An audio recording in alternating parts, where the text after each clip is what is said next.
All right, guys. Hey, it's Ben, and as you can see, I have added some modeling to this bank. I've got walls. I've got a couple of walls. I did some work on these chairs, so you can see at least they have four legs. They've got a cushion. They've got a back cushion. I added Jill over here, so she's sitting on it. She's obviously got her legs crossed, her elbow on the arm of the chair. She's looking kind of at what's going on. I don't know if that's the way she'll actually be posed, but for the purpose of helping me get through this model, I think that's a pretty good pose. I'll probably add people sitting in at least two more of these. I don't know which characters I'll use, and it's not really a big deal, but it will just be kind of a standard everyday human kind of character because they're just patrons of the bank. I did a little bit of work just on here, which is the front door area. So a little bit, and then yeah, I pose these characters. So she's gonna have a gun, so that's why her arms are like that. I'm probably gonna have to go in and make a little bit of an adjustment once I've added a makeshift machine gun. And, you know, he's in a little bit of an aggressive pose. This guy, I don't know. I just kind of like that. I may change it, but yeah, I think the poses look cool. And here's the table. So I'm just kind of going off of what I see. And that's about it. I posed the characters, added the walls, did a lot of work on these chairs to bring them up to a chair-like look. And I did this. So with that said, let's kind of do a little bit of work on this, this part, the bank tellers area. So we can start kind of getting this looking a little bit better. So what I'm going to do is I'm going to press this button here. I'm going to add it to a layer, and I'm going to say teller counter ref. And then I'm going to do that, just put it as a T. I don't remember what T means, but it basically means I can see, I can't select it, but I can still see where it is. This is just to give me like reference for the height, the length, and so on.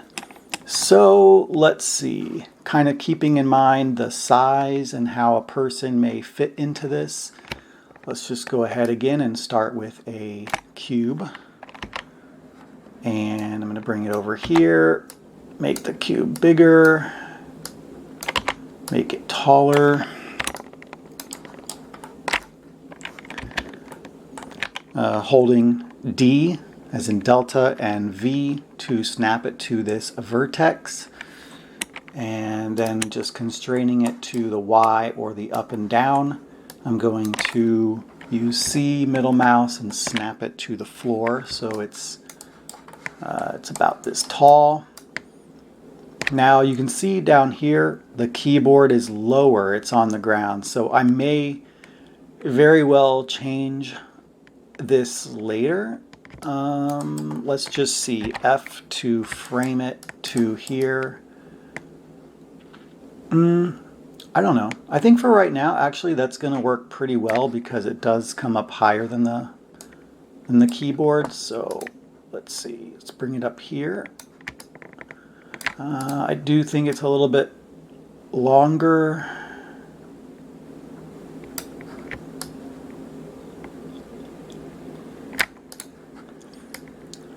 And like that. So let's see, how do I want to do this? All right, so that's basically right in front of this thing if you kind of take a perspective line. I think these would mostly line up. So I'm going to move it over here, and of course, we'll move it closer to him.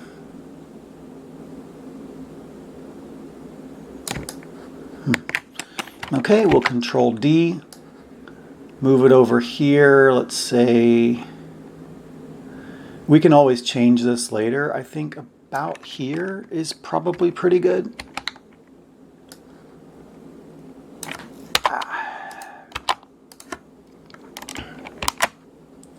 Shift D, and then I can do Shift D again, and it'll also include the transform of moving it. So I think that's pretty helpful. And with that said, I probably should have done it a different way. So let's go ahead and start with this one, and I'll move it here, and then I can do like that. All right, so let's see. I'm just going to do a Control D. I'm going to move it over here.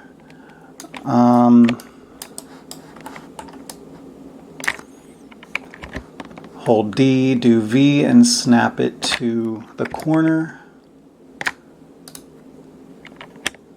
Snap. Wow. Okay. I can do a V, snap it here. And then I can, let's see, bring it down about maybe right there, I think is probably pretty good. These look about the same width, and I don't think that's actually going to work. So I'll just try to make it easier on myself. So I'll make this one a little bit smaller. And let's see how this works. I'm going to duplicate it again, put my cursor there, snap it here, and let's see how this looks. Is that enough space? I think so. I think that looks pretty good. So let's see.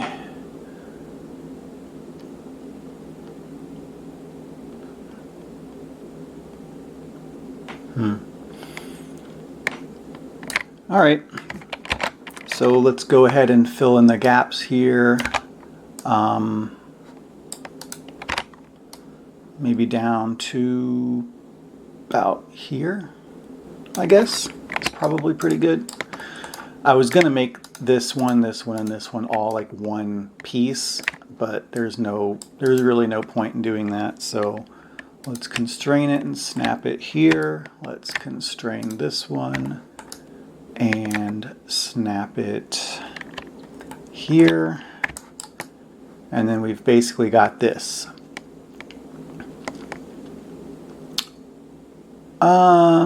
So as far as these, this one looks more straight and this one looks more curved. I don't need to be like super exact because this is just a block out. This is just an example of something that looks good. But because I'm not trying to make a photorealistic or even stylized, but because I'm not trying to make a photorealistic or even stylized version of this image, I do have a lot of leeway and a lot of freedom to basically just kind of do whatever I want. So let's go ahead and duplicate this once again, center pivot. I don't know where the pivot was. I'm gonna make this pretty small, a little bit wider. Let's bring it up, let's bring it out.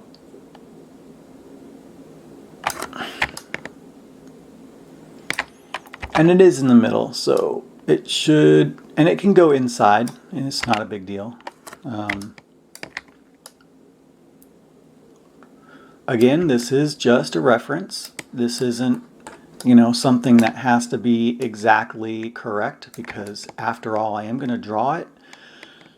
Or there is a plugin that I got called Pencil Plus. It's from Japan. It's used in anime, and it's really cool. Again, if you can find these things for a discount, I recommend picking them up. If I don't want to say if you're serious, because that's not really a fair thing to say, but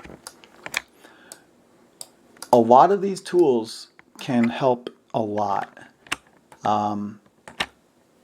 You know, and if you have access to them and you know how to use them, or you're willing to learn, it can be really, I mean, it can really make your work better. And I think in the end, it's the quality of what you do that matters more than how you do it.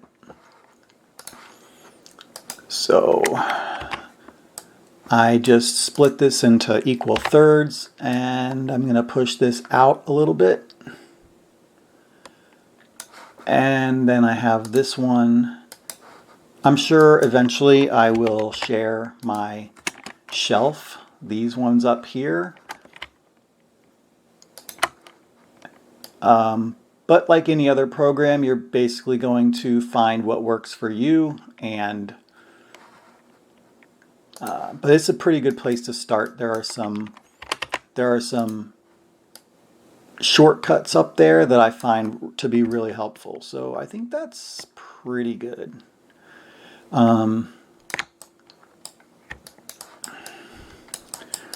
So basically that would be, for the most part, a block out of one teller window. And now it's time to kind of go in here and clean it up. So I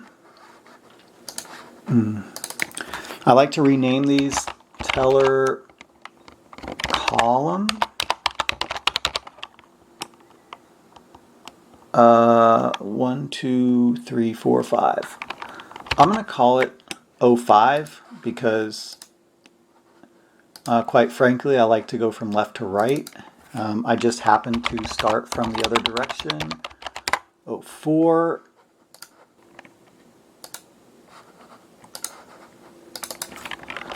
Teller column. If I had started in the right direction with the 1 first, it would have renamed 02, 03, etc. all by itself. And I know there's definitely ways like up here somewhere where you can do like a really quick renaming. That's not necessarily an advanced technique, but it's just not it's not exactly an advanced technique, but it is something that I probably should learn how to do and get comfortable with renaming. So I've got those, and then I mean, it's, you know, sometimes figuring out how to name things is really difficult, because what are you going to name it? It's like, what even is it? You know, I don't know. I don't know what it's called. So teller inside block.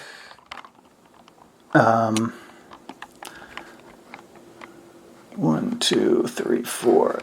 Block 03 left. I mean, that's super, super ridiculous naming.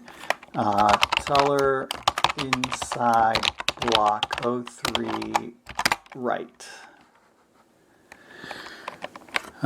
Okay, so hopefully, if you are more advanced in this than I am, you can name it in a more easily understood naming convention. I have no idea what these are even called. So teller counter top 03 top.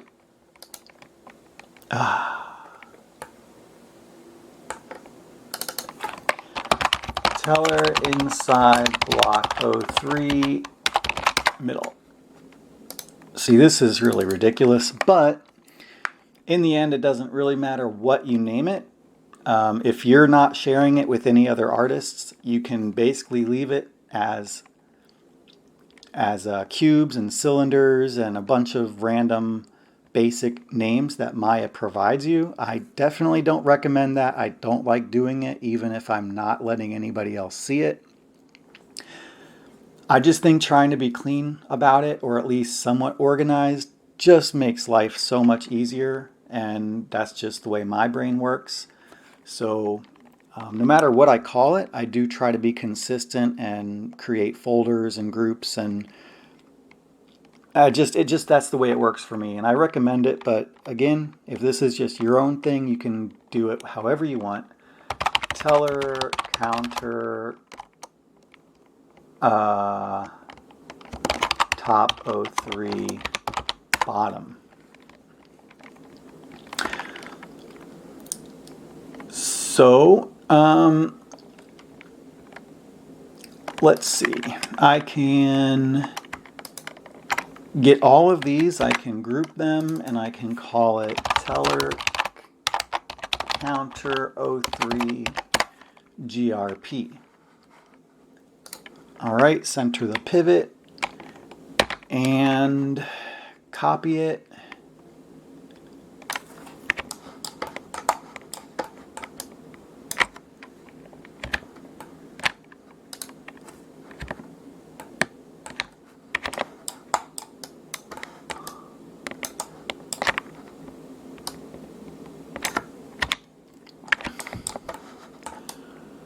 Okay, copy it again.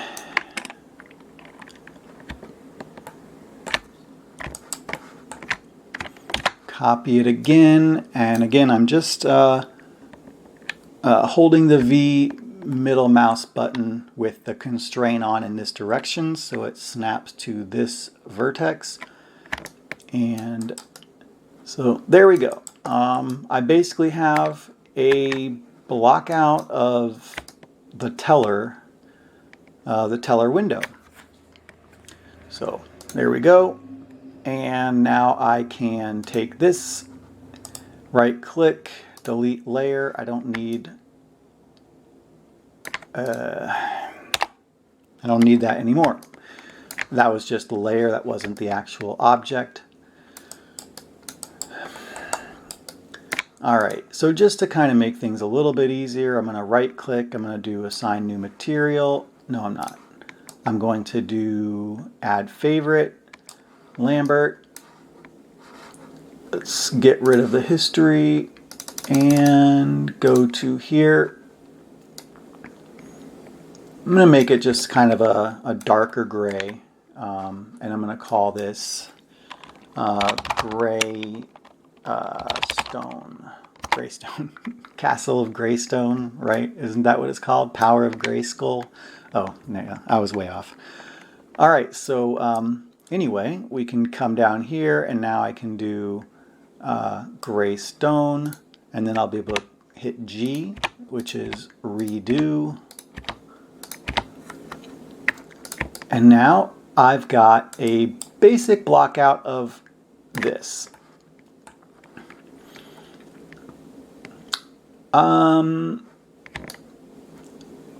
I could add another one down here. It's not really a big deal, but let's go ahead and flesh this out a little bit more. So let's do another cube. Let's make this bigger.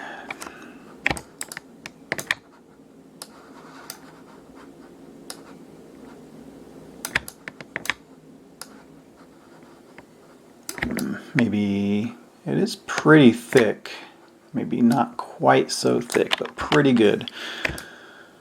All right, this is going to be what's on top of him.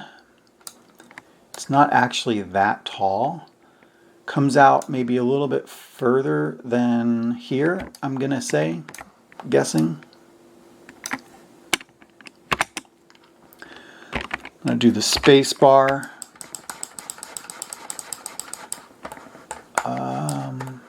Yeah, so it's a little bit farther, not too bad. Come back to the one I was looking at, and then all right. So again, this wall was on a layer. I didn't want to be able to move it. and then using the edge mode with W and constraining it to that direction, I can bring it here. I can bring this one here. And I can bring this one here as well. So basically you can see that this thing goes only back so far as the wall, and I don't need like a ton of space. If you think of a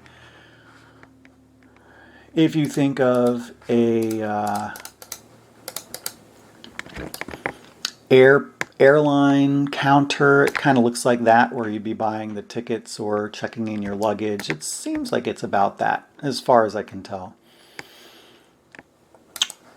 All right, so let's see what we can do now. I don't like the shape of these lights, but I do like the I do like that there are these lights hanging down from these like poles, so to speak. So let's go ahead and do a cylinder. And we will, as always, we will change the cylinder to 8 or 16. I don't know. I guess for this purpose we'll just do 16. It's not a big deal. I'm going to frame it so I can more easily get a hold of it. And let's see.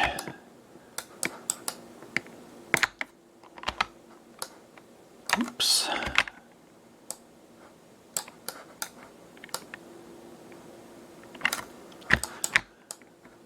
All right, and this is Teller Lamp 01. Now when I copy it, it'll automatically say 02. So, and it looks like it's pretty much right in the middle. It does look like it might be hanging out. I can't really tell.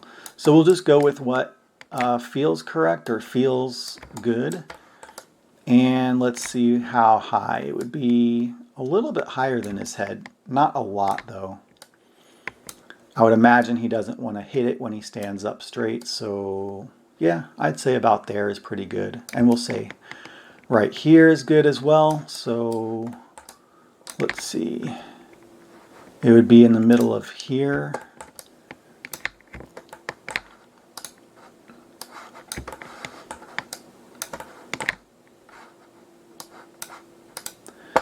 So I'm going to split this in half, and I'm going to split it in half again.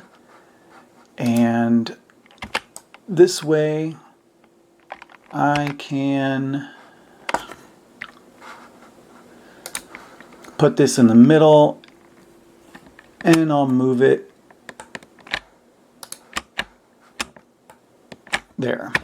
So this should be exactly on top of this middle point, because I made that specifically for keeping it where I want it to be. I can get rid of these now.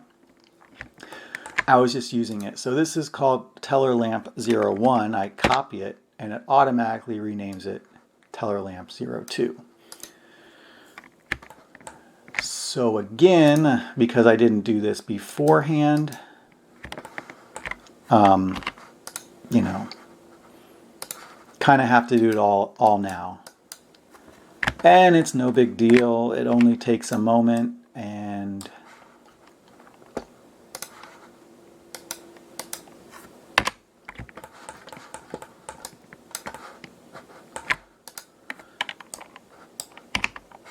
all right, so we center pivot again, do that, and then I know it's around here.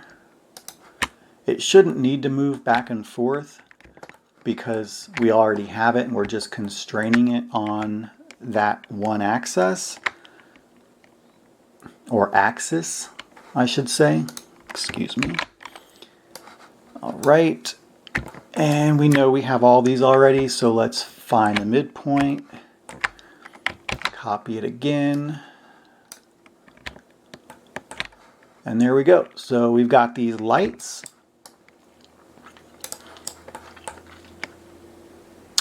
Yeah.